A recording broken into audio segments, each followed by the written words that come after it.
Hello everyone, my name is Jay from Jay Analytics. In this video we're going to be talking about moves the Knicks should be making to get out of the bottom of the league and how they should potentially build for the future to be in a much better spot than they were in the past. Okay, so let's talk about what went wrong for the Knicks.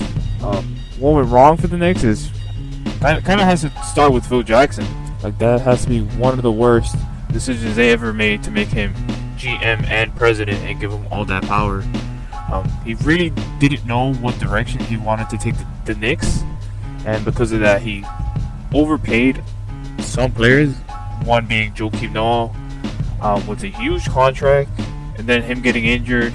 They're actually still paying Joakim Noah to this day, and he's actually going to be on the Knicks salary cap till 2021 and 2022 season. So a lot of this has to do with Phil Jackson and some of the bad decisions he's made over the years. But we're going to see what we can do to fix some of those issues and make the Knicks a championship team, which they haven't been in like 30, 40 years.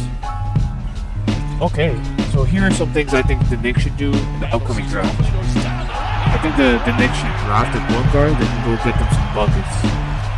There was only a couple of those in this draft class, and the Knicks actually got really unlucky by tanking this season and only getting an 8th pick and a 27th pick. Those aren't the ideal positions to be in, but there is something they can still work with.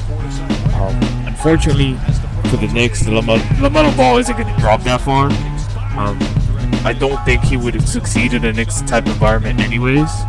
But if they could trade up, they should, but I don't think they have any tradable pieces to get a first or second spot in the draft. I think the prospect the Knicks should be going for is Killian Hayes. Killian Hayes actually looks NBA ready because he's played among adult men in Europe. Not to say he's the next big thing after Luka, but he looks ready. If I were to say one or two negative things, is that he has trouble going to his right, as most lefties do, but he can dribble with both hands. He also has to muscle up a bit before getting to the league. If he falls below what he's predicted, I think the Knicks should take him. Alright, Killian Hayes easily has the best shooting form of anybody I'm going to mention on this list, which is definitely going to help him at the NBA level. I know the Europe three-point line is a little bit shorter comparatively to the NBA, but I don't think it'll be too hard to transition. He definitely has to muscle up so he can be able to use his right hand a little bit more comfortably. But besides that, I think the kid is a stud.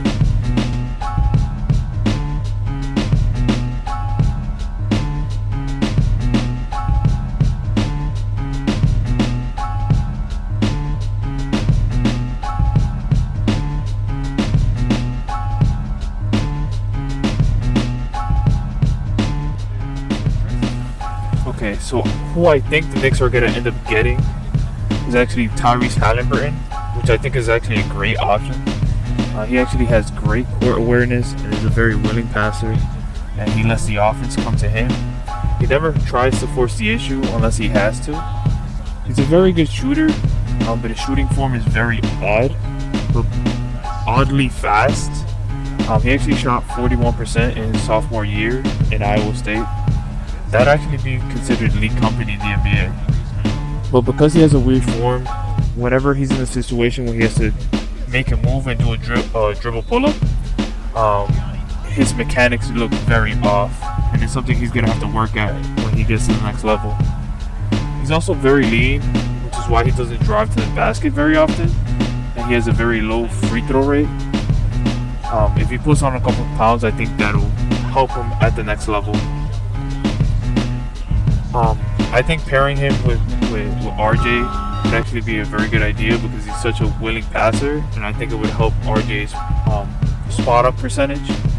RJ last year was actually the 48th percentile, which is slightly above average.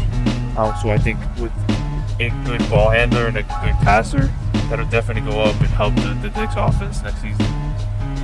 Nixon, kick it back outside to Halliburton. Halliburton might have walked with it, none was.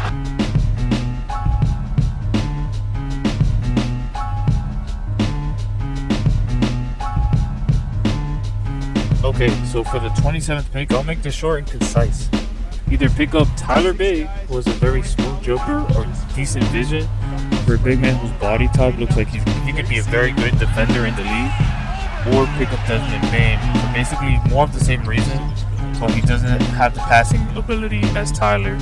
And he looks like he has a smooth jumper, but he doesn't shoot it with that much confidence. But as he develops in the league, he could potentially be a three-point threat. He also did 4 years in college, making him a little bit more ready than some of the other people in the draft.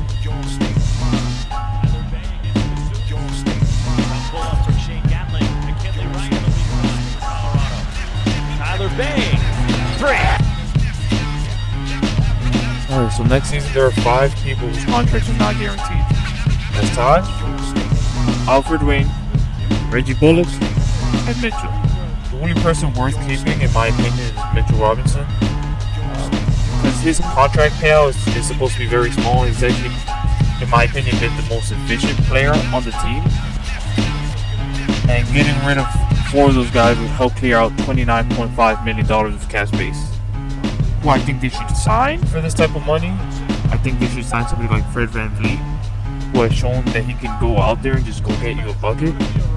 Or get somebody like Whiteside on a smaller deal, because he's not going to be worth much next season, and I don't think Portland is going to match any offers coming his way. So I would say try to get both players. If they make any of the moves that I've suggested in this video, their lineup is going to look like this. It's going to look Fred VanVleet, Tyrese Halliburton, Frank, Dennis Smith Jr., and R.J. Barrett. For small forwards and power forwards, it's going to be Kevin Knox, Julius Randle, Bobby Portis, and Kenny Wood. For centers, they'll have Whiteside, Mitchell Robinson, and whoever they decide to go with on the 27th pick. I think even just the small moves that they've made this season, they could definitely be a much better team than last year. Hopefully putting them in a better position for the future and making the team look much better for better free agents for the next upcoming season. The Knicks were 12th this season, and I honestly think they could do much better than that. I think the team can make a little bit of noise and actually be a little bit more exciting with the signings that I talked about for the 2020 season. And there'll be anywhere from $40 to $50 million of cap space to get someone to actually make this team much better and get them over the hump for next season. Some of the players to name that could be potential signings the year after would be Blake, Mike Conley, Andre Drummond, Tim Hardaway, and Giannis, if they're willing to get into the luxury tax to build an even better team around the players that are already on this team. To find Robinson to be entering that time, folks, not getting into the offensive set. Young stolen by Payton. Payton alley-oop to Robinson and the foul. What a... If you guys have any other opinions or different opinions, please let me know in the comment section. If you agree or disagree, please let me know in the comment section. I'd like to hear everybody's thoughts on this. Steal for Alfred Payton. And Robinson running the court with abandon all the time, able to finish, and the foolish foul by Young as well.